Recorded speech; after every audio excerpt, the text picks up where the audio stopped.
Okay, sorry for the delay because problems with the train. Happily, we are here now. Just to to be in the defense of the doctoral thesis of Ms. Barbara Topolovec, entitled Understanding Transformation of Organic Micropollutants During Plasma Treatment and Its Ecotoxicological Implications. This thesis is under the Water Science and Technology Doctoral Program, School of Doctoral Studies of University of Girona, and the supervisor is Mira Petrovic and co-supervisor Paola Berlicci. The members of the tribunal will be, as vocal, Dr. Silvia Venditti of University of Luxembourg, the secretary, Dr. Jelena Rajenovic from ICRA, and I am Ricardo Molina, the president from the Institute of Advanced Chemistry of Catalonia. Then the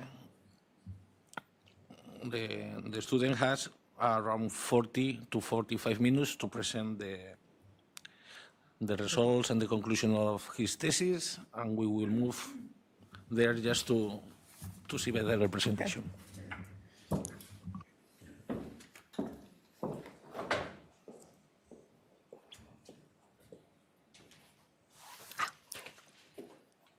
Thank you for the introduction. Welcome, everyone. Today, I will give you the presentation of my doctoral thesis with the title Understanding Transformation of Organic Micropollutants During Plasma Treatment and Its Ecotoxicological Implications. My work is an international double doctorate, part of Marie Curie Action European Joint Doctorate Project, which was called the Novelties of Horizon 2020, which means it combines two universities, and in my case, I worked at the University of Girona and University of Ferrara with some other institute as well, ICRA and Institute of Physics in Belgrade, with the supervisor Mira Petrovic and co-supervisor Paola Berlicci. To give you the content of my presentation, I will lead you through introduction, where I will give you the background and the context regarding my research, followed with two chapters. One is related to the plasma treatment, and the chapter 2 is related to the risk assessment of the PFAS compounds, and of course some conclusions regarding my work. To start with the introduction, as we all know, due to these higher demands for better quality life, we are increasing the consumption of goods, we are also increasing the production in the industry, and all these things are affecting the higher number of anthropogenic chemicals that can be found in the environment. Among these chemicals is a large group called organic micropollutants that includes, but not limited to, pharmaceuticals, pesticides, industrial chemicals, microplastics, and the list can go on. The sources are many, from the livestock, landfills, agriculture activities, but also from different types of waste, from the industry households, and once we have like the urban water discharge and goes to the wastewater treatment plants, potentially, if they are not removed efficiently, we also have the discharge from the water treatment plants to aquatic environment.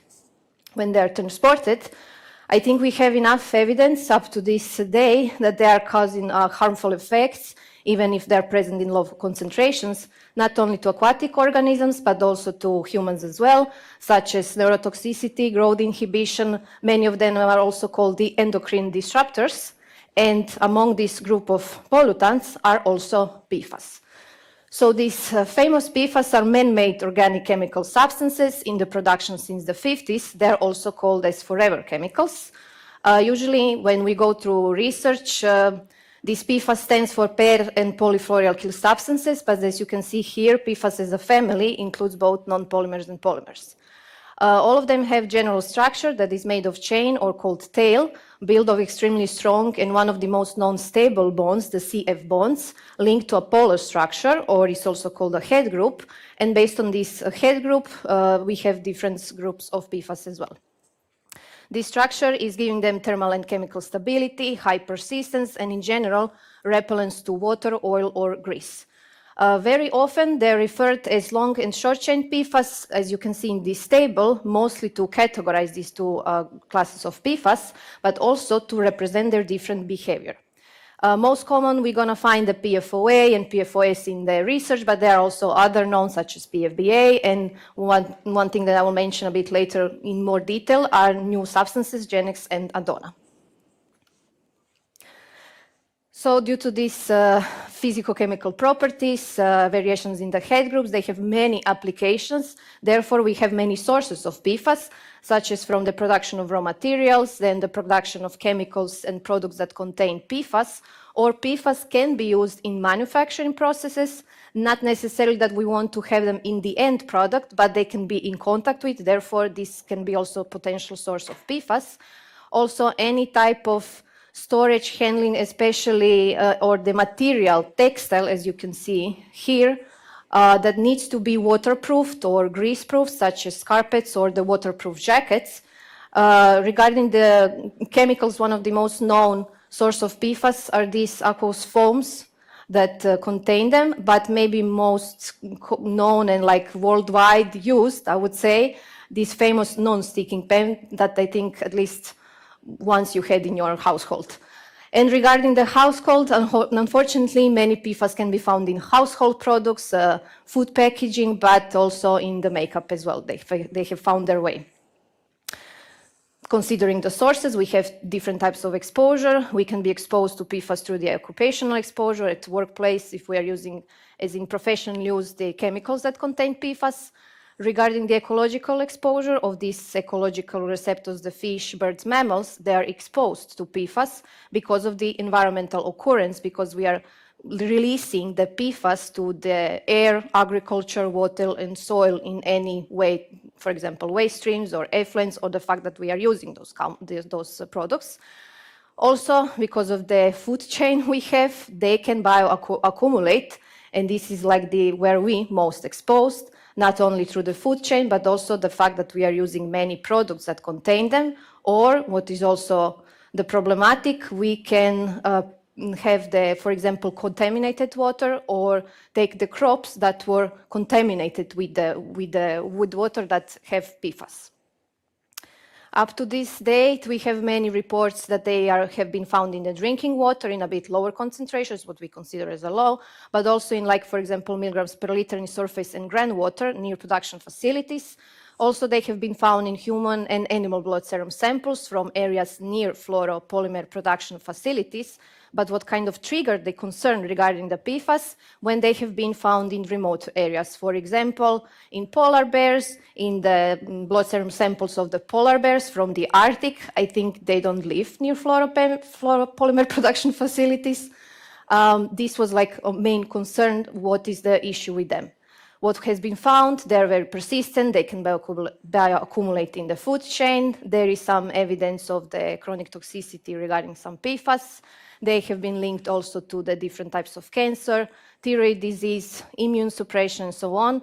And the fact that we are potentially exposed through contaminated drinking water and food is what is of our concern. Therefore, we have a couple of regulations up to this date. Since 2009, they were kind of starting to be of the issue, like, okay, we need to do something with them. But now they have been restricted under the European Union persistent organic pollutants, also part of the REACH regulations.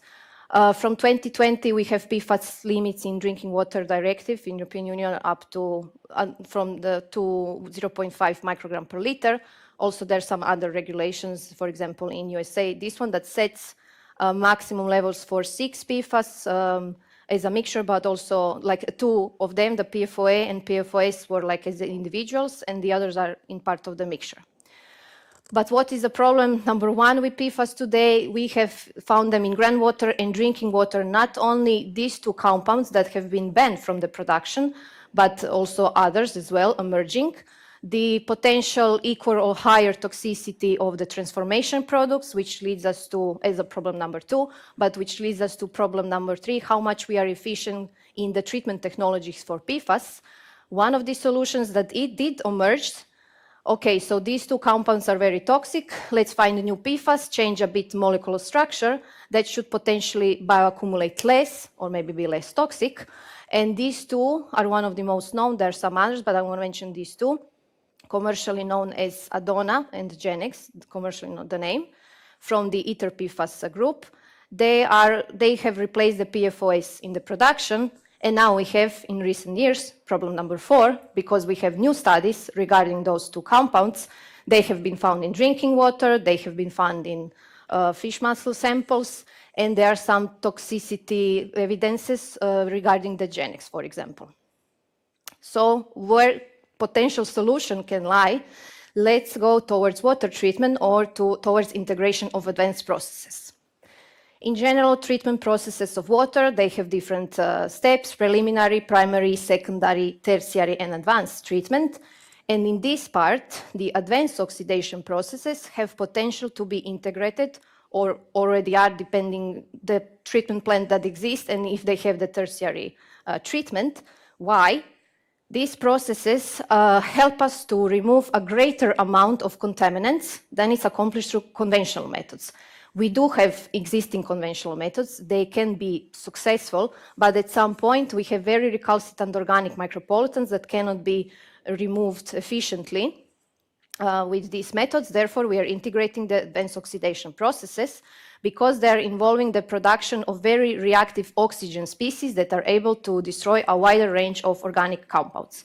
Some of them are, for example, electrochemical processes, ozonation, photocatalysis, UV light combination with hydrogen peroxide, and I will mention here as a new addition to advanced processes, plasma processes that I work with.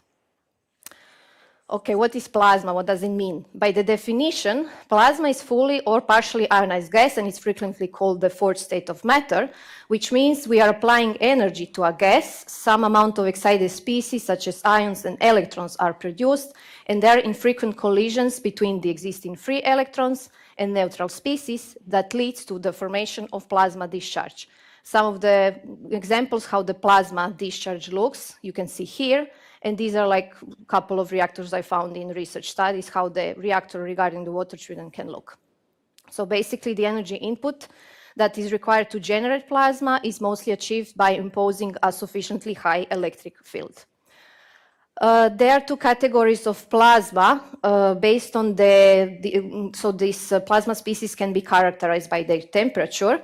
So we have the equilibrium or thermal or non-equilibrium, which means here we are using, so when the high temperatures are needed, for example, what I mean is like these free electrons and the heavy particles that I mentioned, they have equally high temperatures above 1000 kelvins, while in non-thermal plasma, these heavy particles are close to the room temperature. We are only energizing the electrons, and here potentially lies at atmospheric pressure these technology applications to water treatment processes.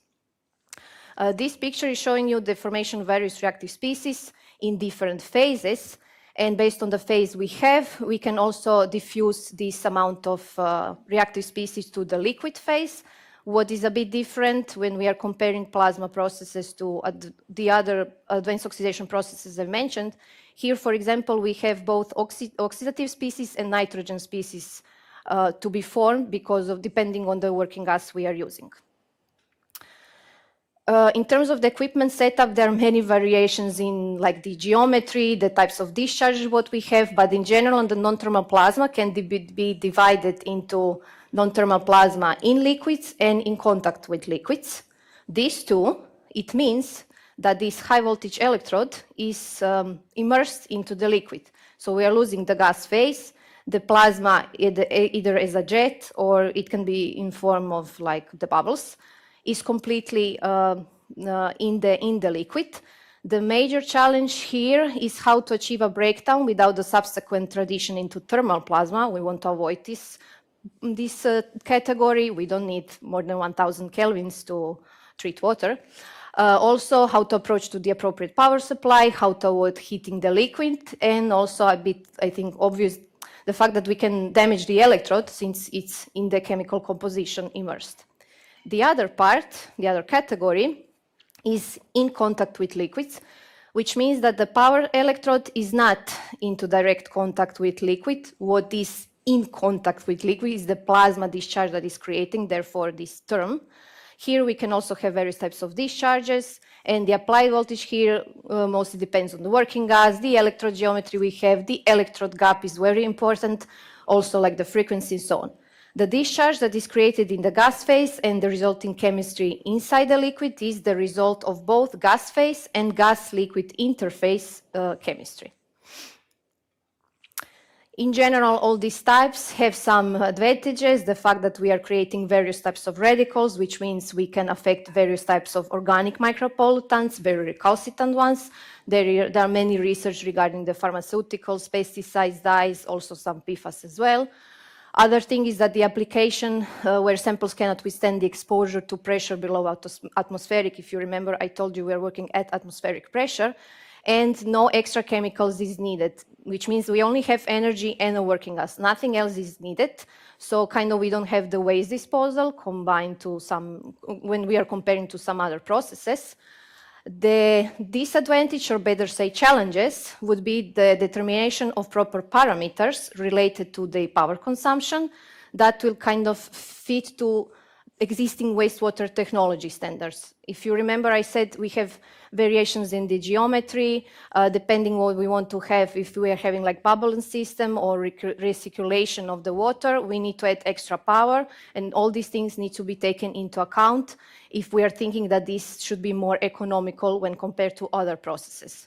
And the fact that it's a bit difficult for the application because of the rather small volume of active plasma region, which in turn can limit the outflux of reactive species, because when plasma discharge is emerging to the water, it kind of covers a bit of rather small volume. So in terms of scale up, we need to take these things into account if we want to have like a bigger reactor and so on.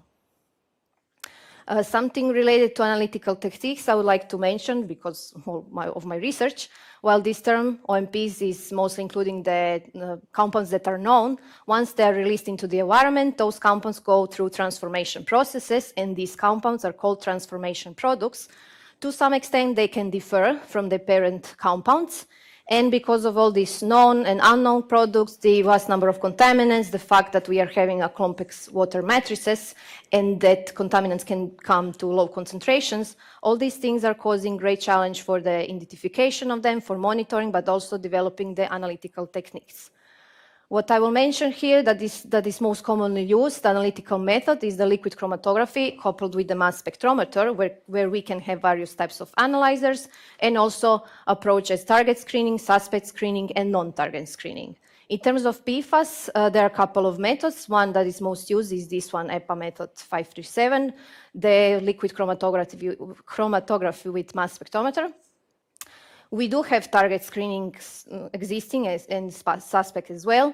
The problem with PFAS today, I would say, is that we have like a list of more than 7,000 PFAS on the list, but standards around 2%, more or less. So we are going more and more towards non-target screening because it's very important to detect not only the parent compounds, but all the possible transformation products of these PFAS due to the toxicity of these products. And something related to risk assessment, as was the second part of my work. I found this definition. I hope it will help you to get the idea what it means if you've never done this. So the risk assessment is the process that helps us to identify, analyze, and evaluate potential risks of the objective of our interest. And it's kind of like a compass that guides the organizations or individuals through uncertainties, allowing them strategic planning and potentially proactive decision-making. How is this transformed to water research? By the investigation of emerging contaminants, their fate, their distribution, the identification of the sources of these contaminants, the assessment in general of the associated risks to aquatic ecosystems. It helps us to create classification and prioritization of the substances based on their ecotoxicological spectrum. And all these things are leading to bringing the new regulations and updating the new ones and potentially the developing water treatment processes. Therefore, we have something that is called environmental risk assessment, shortly ERA. It's a tool that helps us to point the major concerns for certain substances, and it's part of a technical guidance document on risk assessment by the European Union that gave us three different approaches. One is the quantitative ratio of predicted or measured environmental concentration with predicted no-effect concentration. Then we have some qualitative procedures, and one of also important is the PBT assessment of the substance that involves identification its potential to persist in the environment, to accumulate in biota, and to be toxic. Regarding the PBT, We have certain criteria that exist that we can follow for the identification of the substances, and based on that criteria, we have substances classified as PBT, or there is a subgroup, which means very persistent, very bioaccumulative, and best of the best, or actually worst of the worst, would be persistent organic pollutants as a group. This criteria is regulated by European Union technical guidance, by the REACH, and also that includes the European Chemical Agency framework criteria. But in recent years, there is more focus towards another approach, that is PMT, where the M stands for the mobile substances, especially for the substances that are in the aquatic environment that can potentially pose a threat to drinking water sources regarding their bioaccumulation. And all these things are leading me to the main hypothesis of my thesis, is that the use of plasma water treatment can improve the removal of very persistent recalcitrant organic micropollutants, such as PFAS. And the other is that the implication of different approaches when assessing the environmental risk of the PFAS contaminants may be of significant value to conclude about the impact of the parent compounds, but also transformation products to the aquatic environment and consequently humans. And gives me two main objectives, is that to study elimination of PFAS compounds in different water matrices, investigation of their byproducts, and the environmental risk assessment of PFAS compounds in fresh water.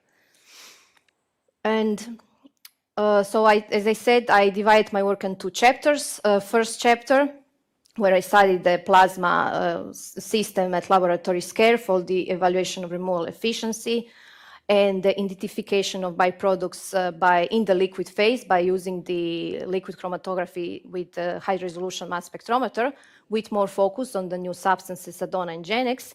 This part of work was done at the ICRA Institute and also at the Institute of Physics in Belgrade, this plasma treatment part. As for the chapter 2, is divided on environmental risk assessment of PFAS to determine the hazard and risk identification and to propose and evaluate the approaches, both PBT and PMT, with addition of the occurrence as a criteria, and to indicate which substances are of very high concern. And this part of work was done at the University of Ferrara at the Department of Engineering. And I will start with chapter 1, everything.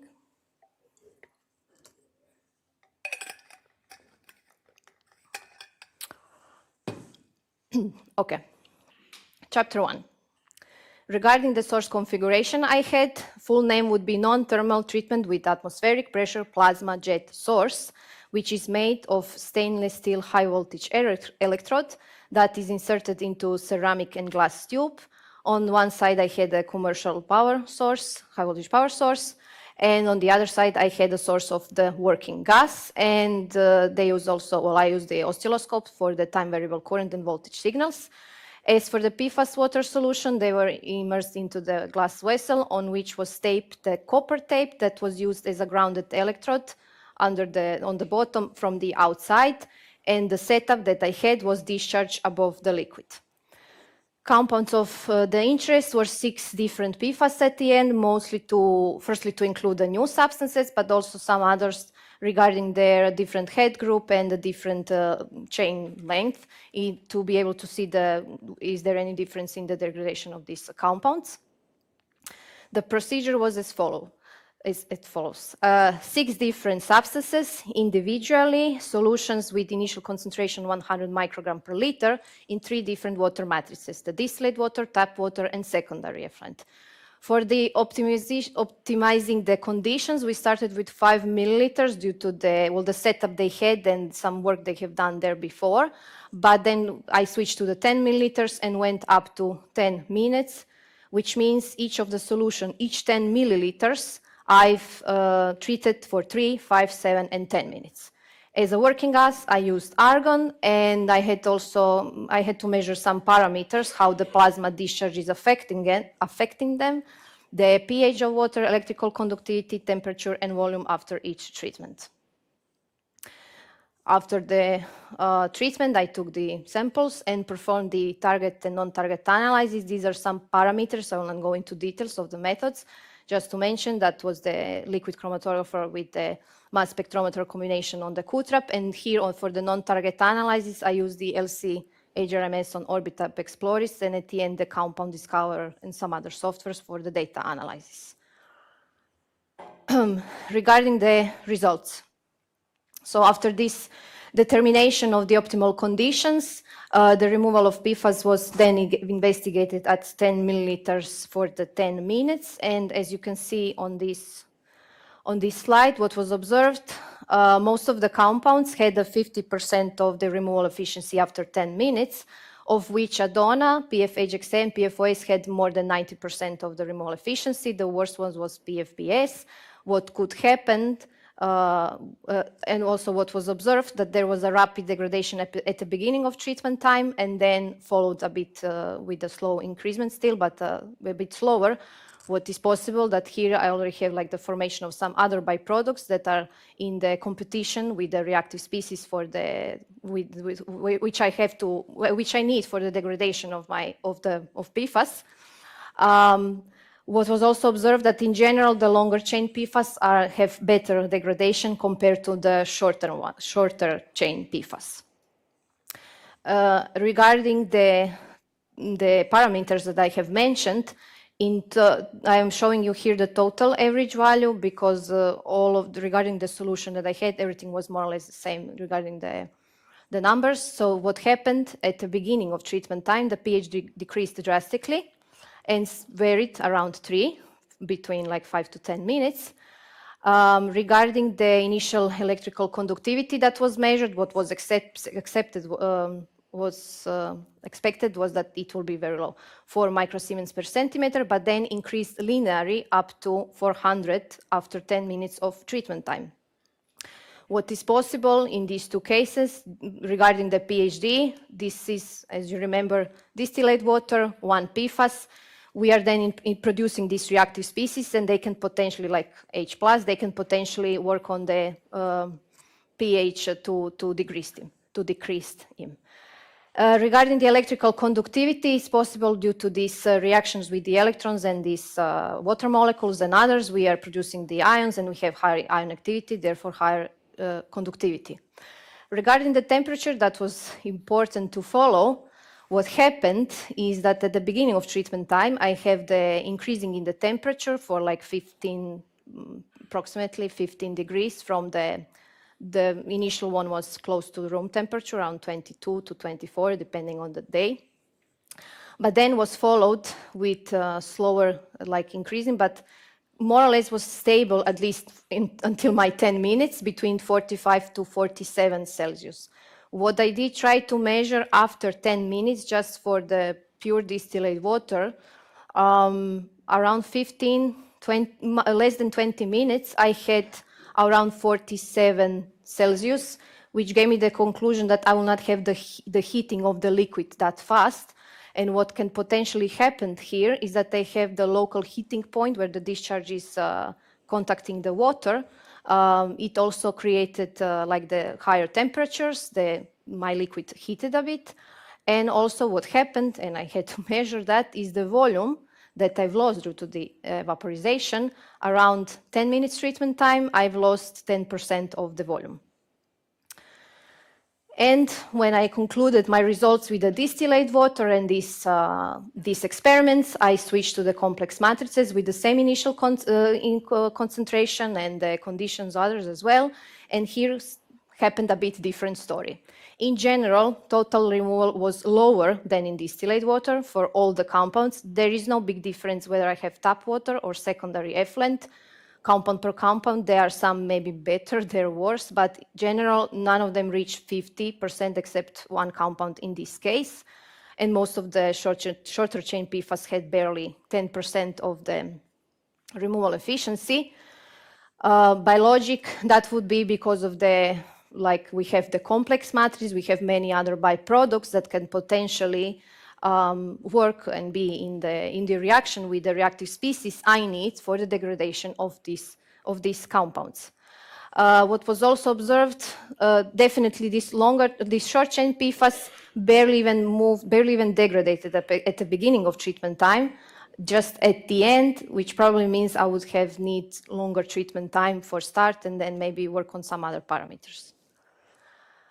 Regarding the parameters I was measuring compared to distillate water, there were also some differences. So when I would apply the plasma discharge in real case scenario, from my results, we would not affect the pH that much. Initially it was around 8, did not change over time.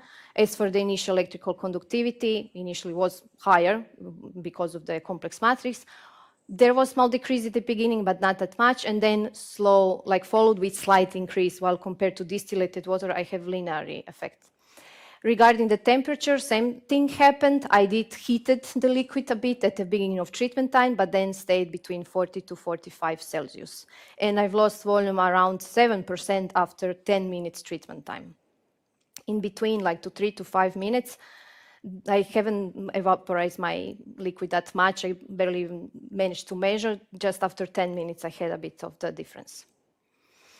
Regarding the study of PFAS transformation products, after all these data analysis, I have found in total 6 different byproducts in different cases, and these are the proposed structures. Some of these byproducts, for example, this one, well, I've marked him like this, but this is known byproduct. It is the structure of the PFBA that is known as a byproduct of the PFOS in the degradation processes, in the plasma treatment processes. I will not go into details into this more or less known. I will focus more on Adona and Genex that I have mentioned, since there was, at least when I was doing this work, zero research regarding the transformation products. In Genex, I can tell you immediately, I haven't found anything. But in the case of Adona, for example, in distillate water, I have found this transformation product in between 3 to 7 minutes. And then after that, I couldn't detect it anymore. Whether it's too low concentration or disappear, I cannot tell that 100%. What I tried just to compare quickly the ion intensity of the parent compound and the transformation product. In this very simple case, it's possible that this transformation products was degrading as well, but this is a bit of a simple situation. While in tap water, in secondary effluent, I have nothing. In tap water, I have found 3. This one is the same as in distillate water detected, just in 3 to 10 minutes, with the slightly decreasing trend in terms of the ion intensity. As for these 2, this one I found in 10 minutes, and this small one that from 3 to 10 minutes was showing me a bit of slight increasing trend, which means that was still probably after 10 minutes, maybe I would even have more of this compound at the end. What I try to do, considering that I know the parent compound, how it looks, and the byproducts that I have, that I detected, to try to propose the possible degradation pathway of the Adona and Genex. Well, for the Genex, I don't have the results. It is possible that this can potentially be on the Genex because the structure, the Genex just doesn't have this part COF. But let's focus on Adona in this case, since I have some data regarding that. Also, from the previous research, what is known in general for the other PFAS, the carboxylic or sulfonic group is favoring site for direct electron transfer. This is like the initiation step in the degradation. Then this can break whether the C or CS bonds, depending on the head group. Here, what is possible that the oxidative degradation occurred that help us to split the ether bond on different carbons, and depends on which carbon the bond is breaking. And further, then we have the reactions of decarboxylation, defluorination. I'm expecting that the Adona will behave the same as the other PFAS in terms of degradation. And what I have like a final byproducts, it is also possible it will be converted into TFA. That is one of the most known byproducts of the PFAS. Regarding this, I did find him some traces in terms of Genex, but at the end I also found in some like couple of blanks and the methanol, so I cannot conclude 100% was it my byproduct or was just contamination in the column, which is kind of like, it can happen, it's kind of like a common problem, at least what I found in the previous research of the other study groups. And I will switch to chapter 2. Okay, so the methodology regarding the chapter 2, I had the hazard assessment where I calculated the hazard quotient and risk quotient. The hazard quotient is a ratio of the measured environmental concentrations that I have taken from the literature reported in the freshwater, and I have taken the maximum concentrations I found to be able to, in general, to predict the worst case scenario. I tried to use the concentrations like from the latest possible research, like from, if I was doing that in 2022, this work, I was trying to find from the same year or at least year after, not the concentrations from 10, 15 years ago. And I took the predicted no effect concentration, the lowest recorded toxicity data that can, from the freshwater, that can be taken from Norman database. If possible, experimental data. If not, it was derived from the model, from the QSER model. Regarding the risk quotient, I've taken the highest concentrations reported in wastewater effluents, and the FNEC was the same as HU, and it is the same calculations. And based on the criteria that exist, I scored each compound from 1 to 5, where 1 stands for the insignificant, to extreme that stands to 5 that stands for the extreme. If I haven't found data, I scored those compounds as the highest, which would be 5. That is usual way of doing the assessment. Regarding the approaches I had, I decided to add the occurrence as well. This is one of the criteria that can be added here due to the more robust the approach. And I taken the same concentrations that I used for HQ calculations in the previous slide, the highest concentrations found reported in the literature, and based on these criteria as well, score 1 from 5. For the persistent, I taken the percentage of the removal efficiency from the reported in wastewater treatment plants. For the bioaccumulation, the value of the log EOW. For the toxicity, the PNEC that I used in previous calculations, and mobility, the log EOC. All these criteria, some does exist regulated, or I kind of made it by myself, depending on, because I wanted to have scores from 1 to 5, and each criteria was scored accordingly. And then for the total score, that is approach, whether the OPBT or PMT, it's the sum of individual scores assigned to 5 properties. It gives the total score, and of course, the higher the total score, the higher the concern of the negative impact of that compound. And for the end, I decided to rank the substances based on the environmental risk, where I decided to combine all these criteria. I didn't want to exclude any of them at that point. Also to be able to see the differences when I have the ranking of the substances with and without the adding of the quality factor. This quality factor can be added when the individual criterion and data quality can be taken into account when ranking the substances.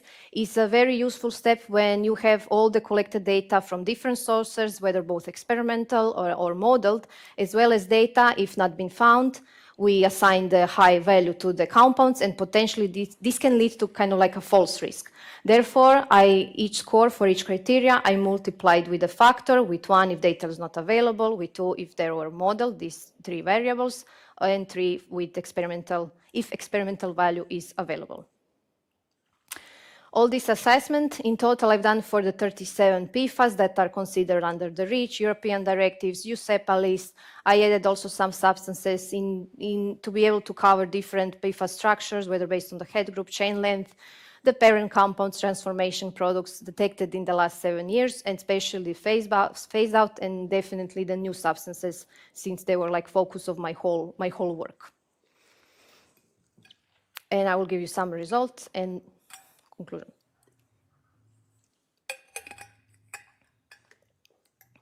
Regarding the hazard assessment, what at the end was concluded that considering the hazard identification of the compounds in the freshwater, 8 were considered as of extreme or high risk. Most of the short chain PFAS, you can see with these green colors, are of insignificant risk. Whether these new compounds that I try to see how they behave. The Genex, and one of the I have mentioned before, it's here, F53B, one of the new compounds as well. They have been scored as like a moderate risk, while Adona is for now as of insignificant risk. Regarding the effluent, lots of 5s, but consider that I haven't found any data, therefore lots of red colors. But in general, for the one that I have found, if I'm comparing the freshwater and the effluent, in general, they show equal or higher risk when we are exposed to them through discharge of the effluent. Just some of them show the lower risk, but in general, all of them are considered as of extreme risk, the ones data they have found, and some of them are just like low or insignificant risk. The approaches that I've done, quickly to go criteria one by one, and then I will give you the ranking. Regarding the occurrence, the 15 compounds are considered of extreme risk, one just of the high risk, at least according to my data. Majority still of insignificant risk. What I did saw at some point, there were some differences in regions. For example, if you have the PFOS above 100 nanogram per liter in USA, that I found the data, in Asia was, for example, 30 nanograms per liter. This can potentially cause the different regulations in different countries. So it doesn't mean that someone will think that PFOS is of the highest concern or should be prioritized. This can differ depending even on the regions, but even on the countries like your European Union. It can also mean that, I don't know, Sweden has a bit different regulations compared to the Germany. So like the data that I will have, probably not all of them will consider as of, okay, these compounds should be prioritized in our case as well. Regarding the persistent and toxicity, in general, all PFAS are very persistent, or from the extreme to the moderate level. I haven't found that much data regarding the removal efficiency at that point when I was doing this part of work, which means whether were not even detected or they were not even identified or monitoring. I haven't asked the research studies. Regarding the toxicity, in general, most of the compounds are of extreme or high risk, just a couple of them of very insignificant according to this data. And regarding the bioaccumulation and mobility, in total, whether bioaccumulative or mobile, most of the PFAS has been found, or well, I found based on my data, that they're of a high and extreme risk. Potentially here we can already conclude, if we are taking just the criteria of the persistence and mobility, most of the PFAS compounds would be as classified as very persistent, very mobile compounds. And for the final, like the comparing the both approaches, what happened is that in total, for the OPVT, I had 25 compounds of high extreme risk, while in the when I'm taking the mobility as a in the advance, as a part of the approach, I have in total 30 compounds. Potentially, this means that if we are considering the mobility as a hazard criterion, this can lead that more PFAS will be ended up on the list as considered hazardous, especially the ones what I found from the literature and something that I went one by one to try to see, especially the acidic functional groups that are highly mobile in water. And quickly, final ranking, because I wanted to see the differences with and without criteria. What happened is, firstly, all of them like ranked from the highest to lowest score. All of them are between more or less moderate to extreme. That's number one thing. Number two, I decided to just say, okay, these first 10 should be prioritized. What happened after adding the weighting criteria, these red dots, these compounds still stayed in this level among the first 10 compounds, especially the Genex, that is, I think, should be of high concern these days, and the other one like these new replacements, which means that these new replacements probably are not the best idea we have for now. What can also happen, and it happened in my case, when I added the weighting criteria, some of the compounds that have been like of the high ranking and like they should be classified as like we should have the priority for them, they went a bit low. Why and how? I do remember the data, these two compounds especially, I haven't much any data. I scored them with the highest number, that is 5, and then with weighting the criteria, they ended up low here. That doesn't mean we should ignore them. It means that we need to do more research regarding them because we don't know anything about them. What also can happen, and did happen in my case, some of the compounds, after weighting the criteria, ended up on the first 10, which means in my case, probably I had enough experimental data that the data quality had affected the final ranking of the substances. quickly through conclusions. So regarding the first part, the results obtained demonstrate the success of the application of plasma source for the PFAS-contaminated water treatment at laboratory scale. What results show that in distilled water, I had high removal efficiency, more than 90% achieved for some longer chain PFAS, others stayed around 50, while in tap water secondary effluent, the percentage is lower, overall between 8 and 50. Regarding the study of transformation products, out of 6 different transformation products that I have detected, what is mostly important to mention, the one from the Adona and potentially Genex, it's possible that they will be created by initial break of the bond that is on the ether group, possibly followed with the process of defluorination and decarboxylation, considering the byproducts that I identified and regarding the research of other PFAS. Regarding the risk assessment of ERA of 37 PFAS highlights the substantial risks associated with several PFAS, the emerging new substances that I mentioned, the Genex and F53B, and what I forgot to mention, but we can discuss about that, what this means. So they pose high environmental risks, which means that these replacements are not entirely risk-free and still require monitoring and regulation, while Adona, on the other hand, exhibit a lower risk compared to the other substitutes, but its presence should not be overlooked. Based on the calculations I made for HQ and RQ, in general, the PFAS that are originating from the wastewater effluents present significantly higher risk than those in freshwater. And regarding the high mobility of PFAS substances, it may play a key role in assessing the environmental impact and should be taken into consideration as a PMT method for PFAS compounds. And the addition of the occurrence can lead potentially to more like robust assessment and help to prioritize the compounds that actually exist in the environment. And for the final, I would like to thank on many languages that I have encountered this couple of years. Especially, I would like to mention that this research has been funded by the European Horizon 2020 Research and Innovation Program under Marie Curie Grant Agreement, which I would like to thank for the funding and the possibility that I even work here. Also to all the institutes I have worked, starting from the ICRA to the University of Physics in Belgrade, to the Universities of Ferrara and University of Girona, to give me this opportunity to work here, to use your facilities, to meet everyone. And for now, that's now the other acknowledgements I will leave for later. Thank you for your attention to all of you. Done.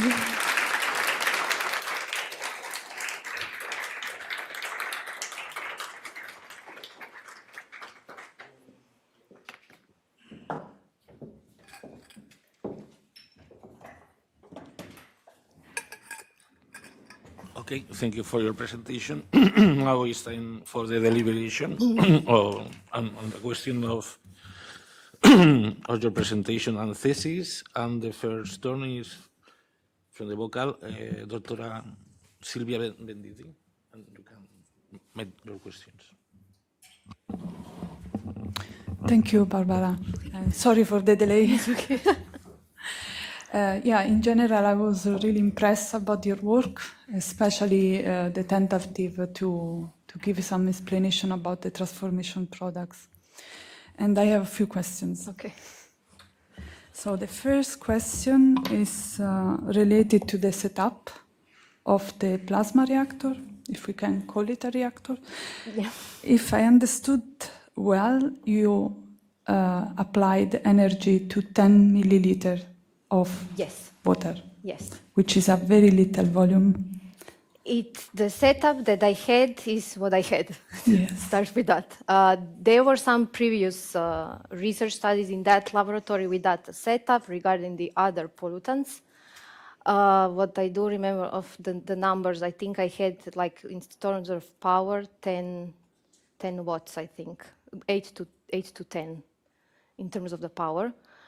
So this is something that they have used, and they have used for the 5 milliliters, actually. I've switched to 10. I tried to switch to highest, but there was impossible because then they had to change like the geometry of the whole setup. So I ended up with 10 milliliters of the studying the degradation. Okay, so With this volume, I assume the tests are normally quite repeatable, right? But my question is how you can transfer the results if you imagine a full-scale plant. I think it's a bit difficult also considering the initial concentration I have. I think this would also affect for the scaling up because like from some previous research that I have had, the initial concentration can also work on the removal efficiency. At this point is a bit difficult for me to understand how would I go to the scale up from these 10 milliliters. I would probably try with 100 first, see the results, maybe use, I don't know, recirculation system to avoid the heating the liquid, because I had so much like evaporated liquid. I did take that into account when I was calculating the removal efficiency, which kind of helped the results. I'm not sure how would I compare and where, honestly, like how to start with. It's very small volume.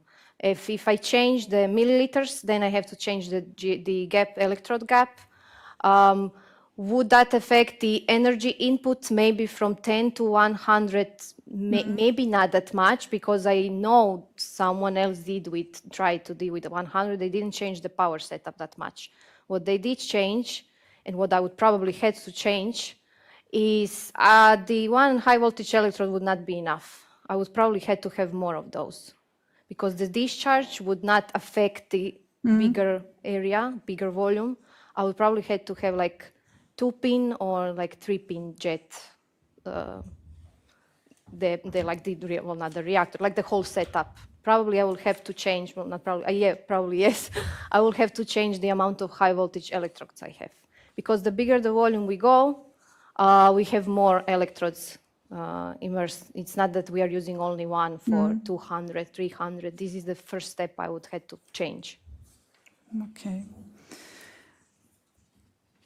As I'm an engineer, I'm always coming back to this because I'm trying to imagine how it will look like in a wastewater treatment plant. Because at the end, this is what matters when we have to apply a technology. Okay. Yeah. So you summarize saying that you successfully demonstrated that the technology is suitable to remove a PFAS. Well, if we can say successfully, considering was 10 milliliters. Yes. But based on the results that I had was more or less. Also, I have to take into account that many research studies are saying this is a successful application, but they were using distillate water all the time. Yeah. I have found some research regarding the groundwater, but it was different setup. It was not even discharge above the liquid. I was trying more or less focus on the successful of the discharge above the liquid setup. There are some other studies that are immersing the electrode or have the bubbling system that are a bit like on bigger scale. I cannot even compare to that actually.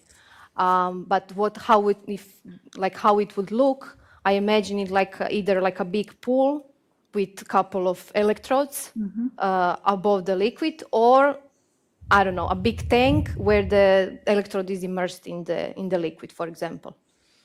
To have between 80 and 50% elimination. I hope it will be more than that. If we are having 50% of removal efficiency, at least I don't consider 50% as a high removal efficiency. That was my point. 80, 90 would be best case scenario mineralization, but let's put that on the side for now. I think 90%, 80 to 90% would be as a successful removal efficiency. But in complex metrics, you demonstrate up to 50. Yeah, but only like one compound. Okay. At least in that case when I was doing that. Unfortunately, other ones were very low. What I consider maybe to try to go up to 10 minutes treatment time. But also but my samples were 10 milliliters, so I was being limited. I would have to also have the volume, initial one should be higher, and I would go maybe, I think these longer chain PFAS in general, they need longer treatment time in order to even like start the degradation and then be successfully degraded. And what do you think, which species of the complex wastewater or water is the main scavenger of the degradation? I don't know if there are like some nitrogen species that can affect or the because I haven't researched what type of, I should expect that they have OH radicals that are important for degradation. They were probably working with, I don't know what I have. Well, I have in water like potassium and calcium, but maybe but also like they were like in terms of the liquid that I have, if, for 10 milliliters is low, but these short chain PFAS are like more in the bulk than on the interface. They were probably these reactive species that are emerging would probably be more reactive on the interface with the longer chain PFAS. And they would be like number one, they will be available to also because of the molar mass, and the longer chain length would be more available for the degradation, and then the longer chain PFAS. Okay.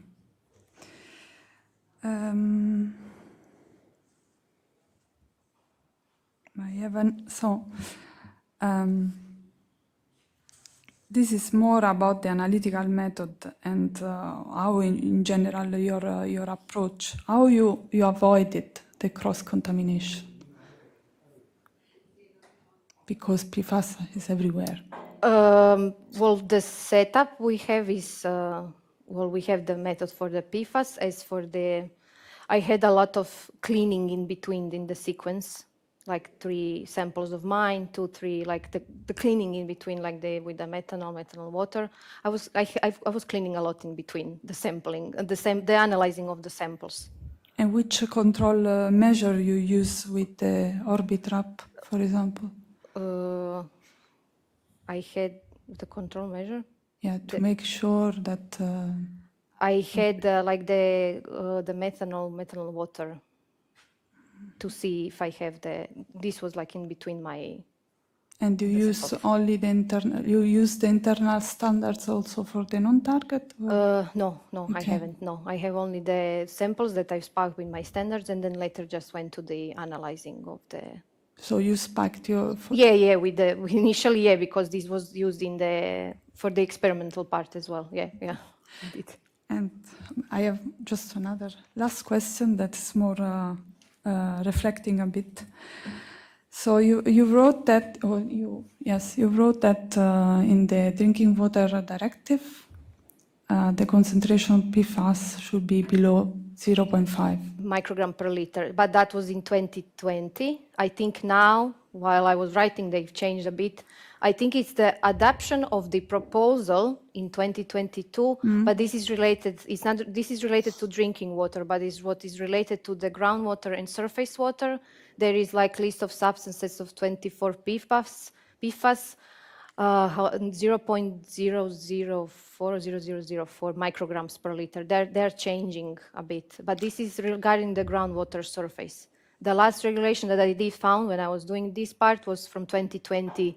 Like we are regulating these PFAS limits up to these concentrations. Yeah, because you score your 100 nanogram per liter as very extreme risk. That's why I was. Yeah, but these are the risk assessment that the concentrations I have. Well, this was what was reported in literature. Yeah. And most of them that I found was in nanogram per liter, the concentrations in fresh water. Yeah, because if we think at 0.5 microgram per liter is 500 nanogram, I mean, it's a bit scary.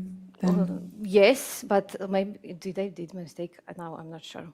Maybe it was on then 0.05. Yeah. Probably. When I'm calculating now, yeah. But I think it's also the difference between what Sweden has, but usually they have 50 nanograms. Maybe this is the correct, say, 50 or 70 nanograms per liter in European Union. Yes. But it's difference between the countries. I think that Sweden is Thanks more strict. God. And in general, the Europe is more strict than the 70s, for example, in the USA. Okay, I leave it. Thank you. Okay, thank you very much for your presentation. Yeah, good presentation skills. So I have like, I don't know, 1,000 questions approximately, but so I have only 20 minutes, and I'm pretty sure for most of them you would have to go back for about, I don't know, 2 years into the lab. So I'm just gonna, I mean, it's still, you know, it's still a thesis examination. Okay. So I'm going to ask some of these questions anyway, and well, provoke you to think maybe a little bit about the data that you had and so on. And actually, regarding the data, my first question is, if in your experiments you conducted replicates, Yes, triplicate. where are the deviations? You don't have a single graph from your results with Because I showed the total, like the average value of these triplicates, and then I showed the graph. No, I got that, Obviously, but yeah. I mean, normally you need to show deviations, or you Well, at least need to say yeah, something okay, I about haven't, reproducibility. Well, I haven't, and like the comments after the revision and everything, well, none of said that I should include or, well. So, no deviations. Okay. Okay. About, for example, there was the question about upscaling, and that was obviously one of my questions. And I mean, maybe we can leave this for the end because this has to do more with like forward thinking in terms of technology. So I'm just going to go first maybe to how you conducted your study. So you were working, I assume, with a mix of PFAS, not individual compounds? Individual water. Individual, Yeah. okay. Where is the fluoride measurement? Where is sulfate I measurement? did measure, but the experiments that I've done and at the point that I've done were completely inconclusive, the results, and I couldn't include anything regarding them. At that point that I was doing that, I couldn't neither measure again the But what does it mean inconclusive? Did you see fluoride? Did you not see it? It's well, actually, in all the samples of distillate water, I couldn't find any, like it was like below the detection limit. So I didn't detect any fluorides, nor sulfates as well, because I was measuring also, tried to measure that. As regarding the tap water and wastewater, there were no big difference in the numbers. It was more or less always the same, or just for. Okay, because you know the conductivity increase that you have, I didn't really get. You know, you said in the presentation that it was. Mira, but let me just. I don't see my. Okay. So I just wrote it, but I can't read it. The increasing of the conductivity. You said producing ions in plasma. Reason for conductivity increase. I think this is a general. We gave me the general conclusion. Since I have distillate water, I have 0 ions at the beginning. I did add my PFAS, but when we are having a production of the species of the ions. If we are having what ions? That's my question. What ions? What well, do you think? What's your hypothesis? Because you don't detect fluoride. You don't detect sulfate. What ions? The other maybe the reactive species that are emerging because of the plasma and potentially the ambient air. What hydroxyl ions, protons? I mean, what ions do you mean? Because you measure conductivity. Or maybe even nitrogen species. Although I have used argon, but there is a possibility that they emerge to the my solution due to the ambient air. Did you think about very short chain PFAS? Because that's also one other comment that I have is that in your intro you start with C4. There is I don't know if you're aware that there is a compound called trifluoroacetic acid that you have as a byproduct. That's also PFAS. That's actually used. It's classified not as a byproduct. It's a PFAS, and it's a compound that is actually very, very dangerous. It even recombines with your DNA. So there are studies. I don't know if you're up to date with that about TFA raining down on us. Yes. So could it be that maybe you formed similar compounds to TFA?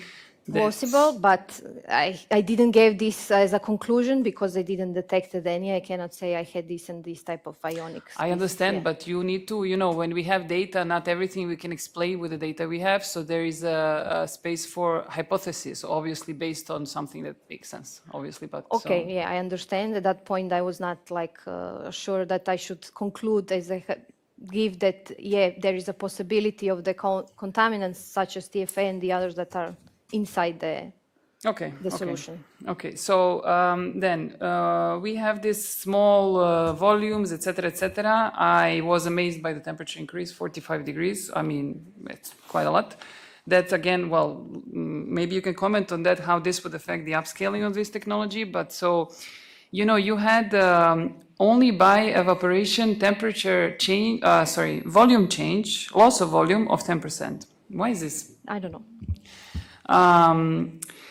Normally, you know, as an environmental engineer, when you work with reactors, you try to avoid big changes in volume due to, for example, sampling or whatever else, because Yes. that obviously introduces a bias in your data in terms of you may think that you're removing more than you're actually removing because you're concentrating your volume. So did you consider that when you... When I was calculating, at yeah. the end, I did consider the percentage of the volume that I've lost, and I took that into account when I was calculating the Because renewable after loss efficiency. I of normalized. evaporation and after loss of sampling, what are you left with? Like Nothing. That's why I was not treating 10 milliliters for 10 minutes and then taking, or 3 minutes. I always treated like 10 milliliters for each. which means this last treatment sample time. that you had that had like a little bit of water in the end probably received... But I didn't lost like every time when I had 10 minutes treatment time for 10 milliliters, more or less was lost 10%.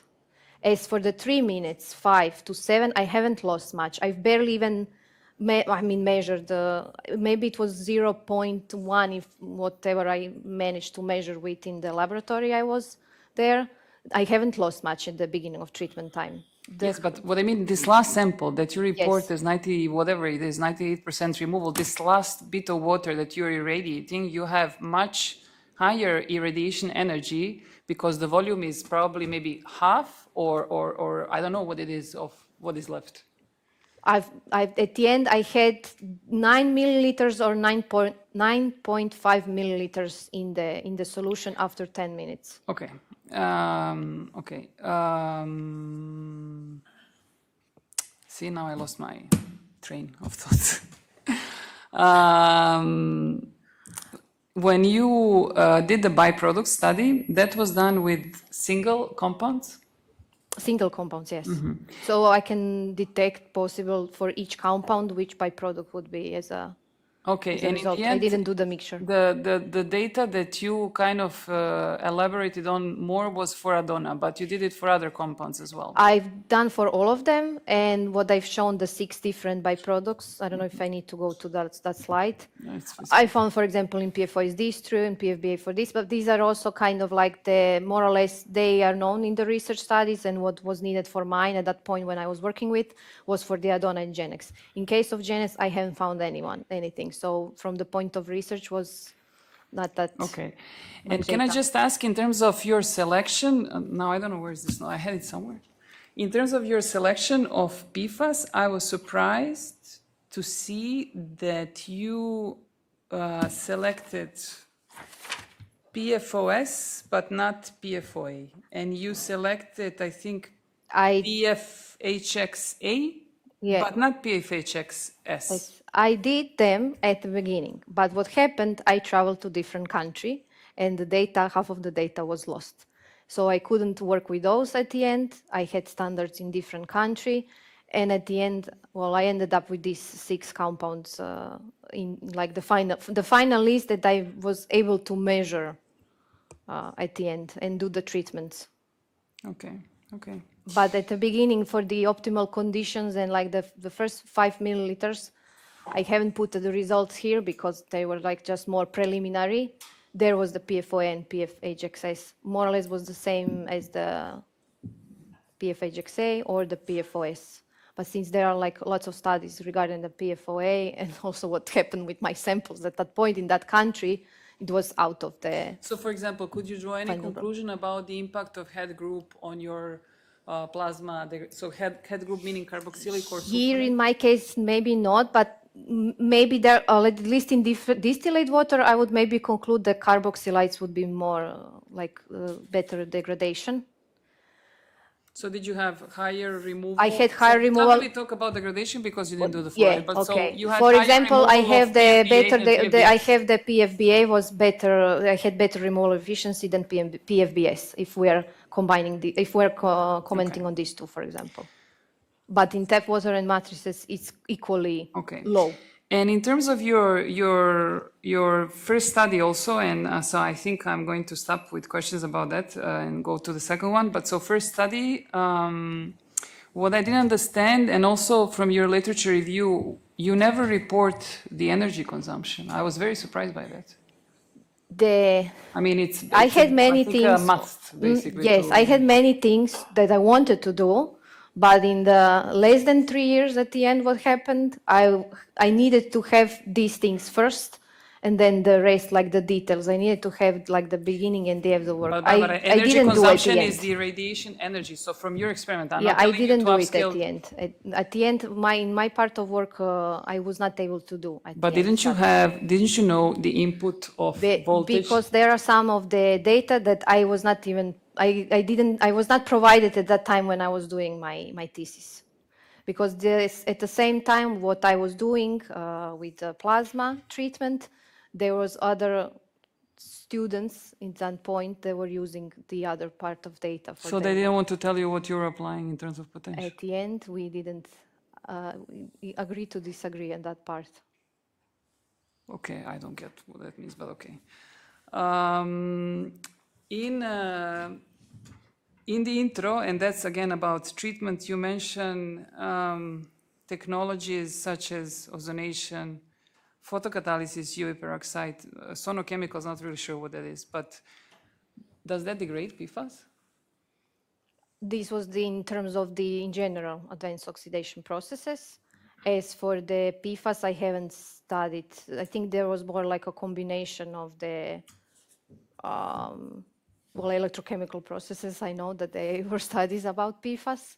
And the UV hydrogen peroxide in combination, I found some studies, and photocatalysis, but not at that point. Okay, because you know what would be nice, I think, is also Would be nice to benchmark your compare. technology Yeah. with something that was applied for PFAS. Because talking about ozonation doesn't make maybe that much sense because PFAS don't degrade. No, the in ozonation, no, it's not the UV hydrogen peroxide, electrochemical processes, I think photocatalysis. So as we well. agree on Yeah. that. Okay, yeah. No, yes. No, it's a step forward. Okay.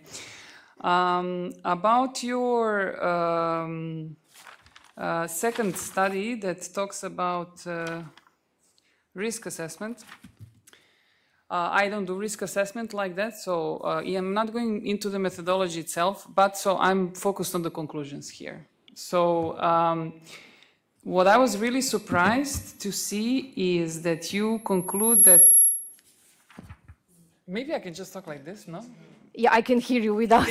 No sé, voy a quedar sorda aquí. Okay. I was, do you hear me? Yes? No? Okay. Yeah. I was surprised with, one of the main conclusions, and please correct me if I'm wrong, is that PFAS that are short chain, so C4 or lower, have no concern, insignificant risk in comparison. Like I'm kind of surprised by that because they are. In the terms of the occurrence, not all of the criteria, they are high mobile, so all of them. Well, for example, for fresh water, you have, if I wrote it down correctly, you have an insignificant risk for fresh water exposure for short chain PFAS, and these are highly mobile. They are highly mobile, but when I was talking about the hazard quotient that takes into account the concentrations, what I have found from the data, this is what my calculations gave me at the end, and they gave me in the insignificant risk level. But is that in accordance with state of the art? I would not even, some of the data, for example, that I have found for TFA and what my calculations gave me, and I recalculated like 5 times at least, I would not agree that TFA is not also insignificant in that point. But then it's why did you say so in your thesis? No, I didn't. No, the criteria, like one by one, when I'm saying, at one point he was like insignificant. In total, he is of extreme risk. We can even start to talk about the very persistent mobility, and I think it's enough, or toxicity. It's enough data to conclude the TFA should be extremely of high prioritization. But there are some certain criteria. I think the concentration, when I calculated when I took the occurrence criteria, it seemed kind of insignificant risk. But that's why we have all the other criteria and total assessment to give the final conclusion. Is this going to be published? You think this? So, yeah, these days, yeah. Okay. Okay. So I have maybe 2 more questions. Well, one comment and one question. comment is, there is, in your thesis, you say that there are 4,700 identified chemicals that are PFAS. This is not correct? It's more than that 9,000. they have the cost It's number. more than 9,000. Okay, The this definition is changed. okay. No, because this is your thesis. I don't know. Yeah, this I is know, something but that this is going what to be online, I so have even the reference that said that at that point when I it's was. probably an yeah. old one. But so, last question, I would ask you to basically reflect a little bit on the technology itself, because I understand this was probably the core of your thesis, evaluating plasma for PFAS removal. What do you see there as, you identified in your intro some advantages and drawbacks. I was surprised not to see the upscaling challenge in drawbacks, so maybe you can convince me otherwise. So I always thought plasma is very difficult to upscale in the world of water treatment. When I because said of like that. But just let me finish, please. Okay. Okay. In terms of the volumes that you can treat, in terms of the reactor designs, energy consumption, so on. And so there are some figures of merit there that I'm not really sure. I don't really know them well, to be honest. Maybe also you can comment on that. Like, what is important? Is it the design of the electrode? Is it I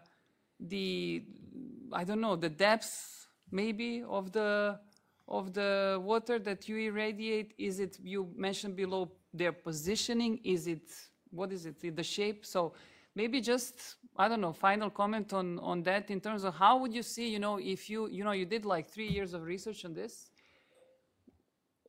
How would I approach what is to? it useful for? So what, Okay. if anyone would like to apply plasma, and I mean, I know it's applied. There are even companies that sell it. I saw, yeah. Okay, so but I don't know how they do it. So this is what I'm asking. How would you see it basically working in real world? Okay. So one way is we can also change the setup regarding the, I don't know if like regarding the pollutants are behaving differently, maybe to have the discharge in form of the bubbles.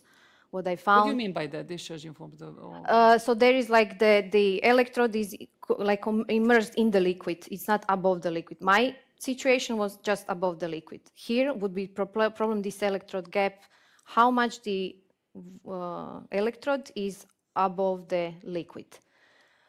But if we are going to scale up, this will maybe not be so of important as the number of the electrodes are needed, or if we are going to the bigger electrode. Because one application that I did find with this type of discharge above the liquid, the electrode is quite big, and it's like in a form, it's like in some sort of the big reactor, maybe even. What is it made of, the electrode? What is it? Is it like the stainless steel. It can be, I think, others, but this mostly of that is used, what I found, and the application is made of stainless steel, and it's just above the liquid surface.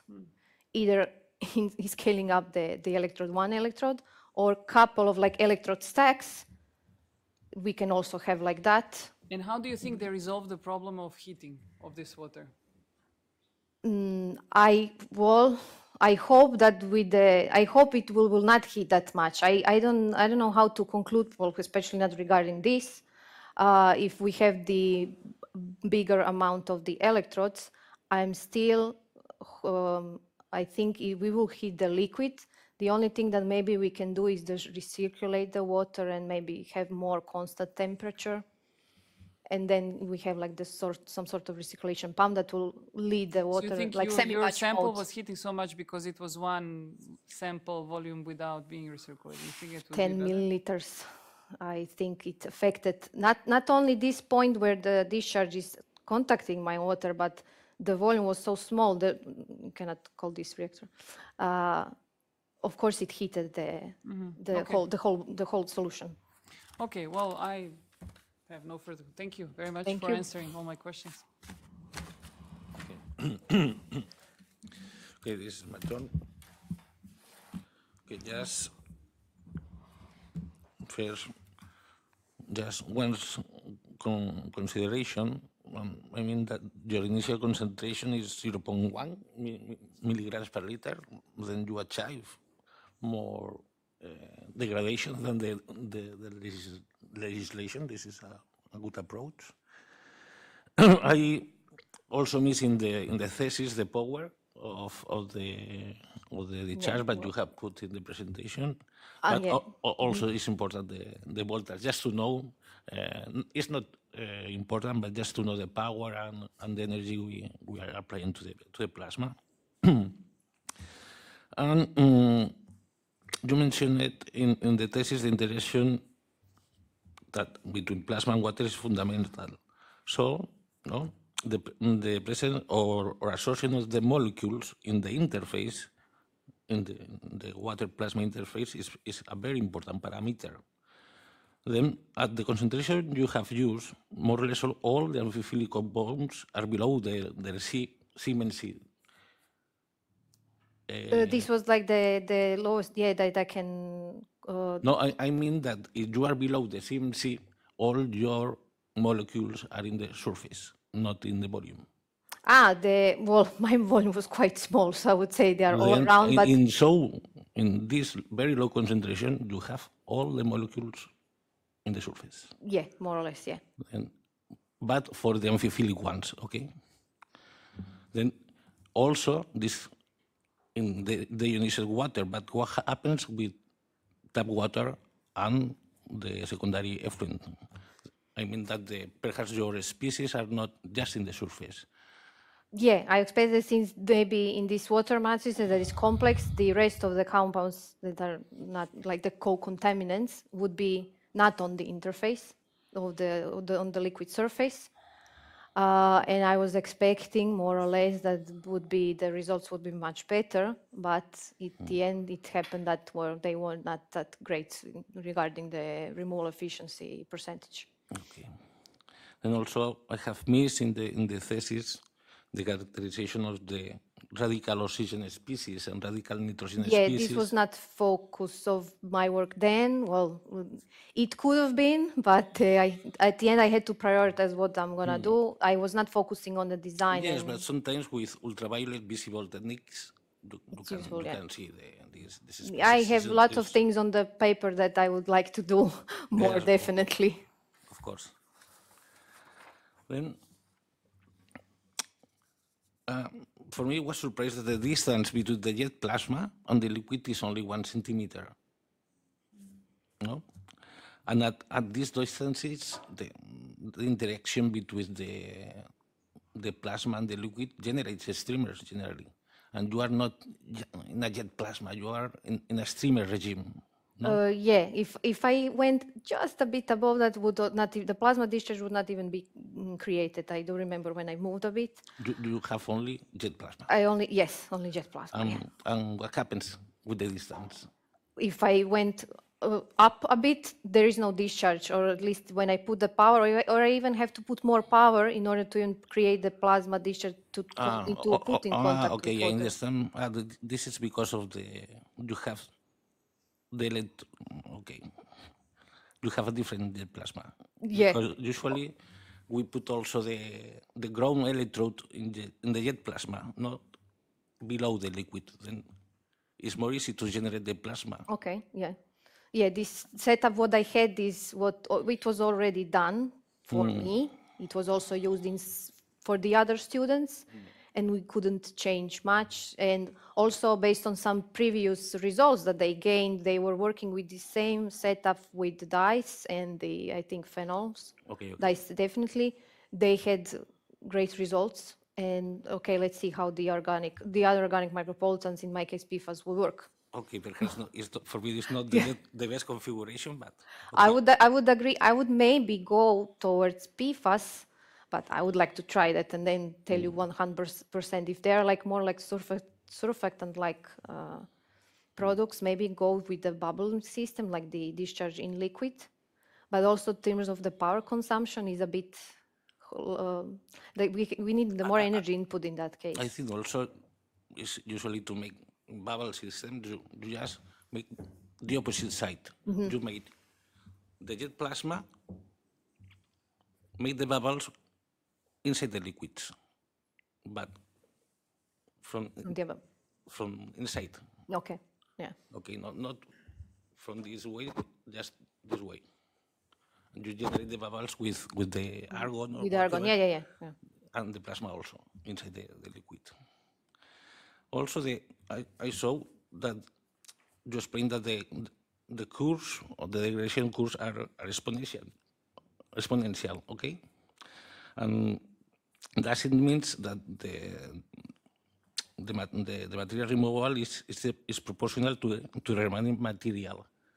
This is the typical exponential decay. No?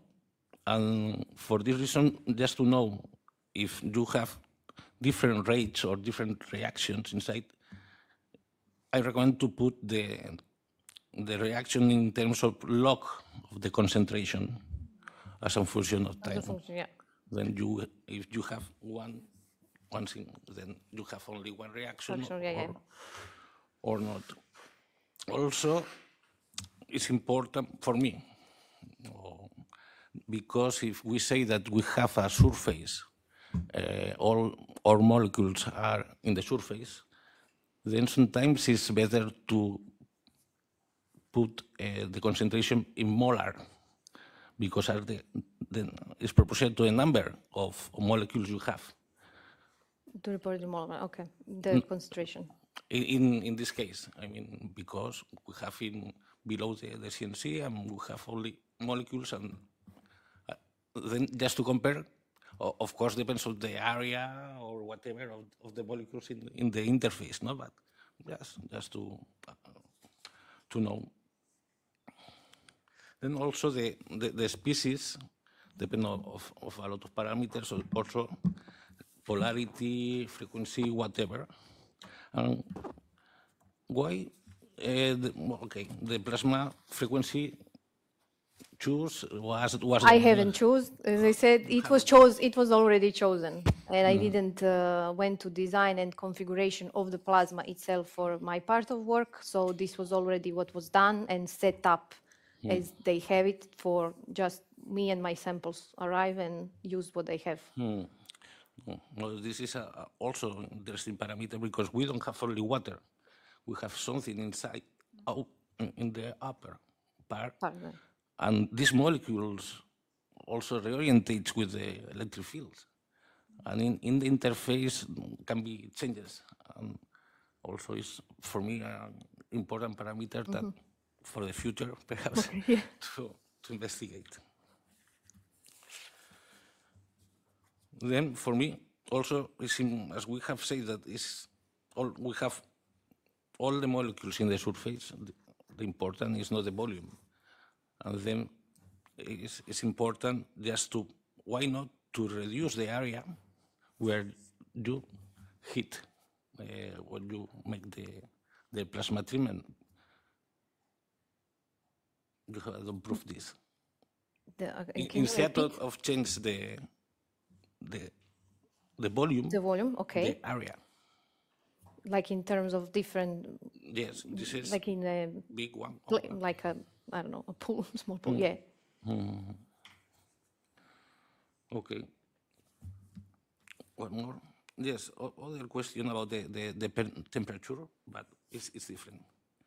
In this case, you say that the local heating of the streamer. Of the streaming of the discharge, yeah. Of the discharge in the streaming of the indoors. Make local temperatures below 100 degrees. I don't believe so. I didn't measure because I think that at this point the local temperature is very, very, very extremely high. And if you take account the boiling temperature of your compounds, perhaps you evaporate your. Well, I was trying to measure since locally, what I had. Locally. Well, I couldn't measure the local heating. I put the probe in the liquid. Well, after I switched off firstly, but also in the point of the treatment, I've put the probe maybe more near the area, like from the not so close to the local heating. I couldn't put the probe under the plasma discharge. But for this, if we have the mass, the total mass of your compounds you have degraded, we will know if you lost But what I've also found, what the problem is in previous research that was similar to this, or the ones that they've used setup, no one talks about the temperature, which was my first question. Am I evaporating my compounds at the same time? Perhaps you have this, and also this can contaminate the plasma and whatever. No, it's just a question. Okay, and finally, yes, I think that you have make a very interesting approach, no? And considering parameters, experimental parameters, and I want to say that introducing other compounds in the water, not only water. Yeah. Just introducing other compounds makes a lot of Agree. complex reactions, also in the interface, evaporation, and whatever, and it is very complicated, and also the complexity of the dynamics of the interface with the electric field, no? And I think this is very interesting to investigate, and there are not too much work in this more theoretical or experimental area. Okay. Okay. Any more Then questions? For Ari is perfect, and now we are going to deliberate in the other room and make some papers we need to do, and we will come back. Okay. Yes, if one... No? Yes, we go. It's easier for them to move there.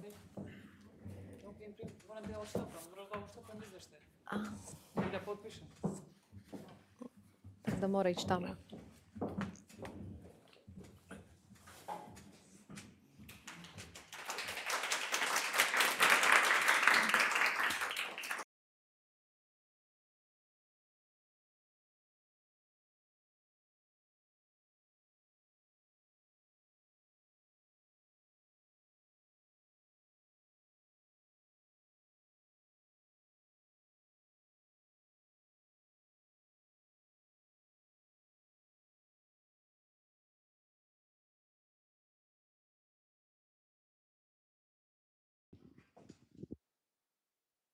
Ah.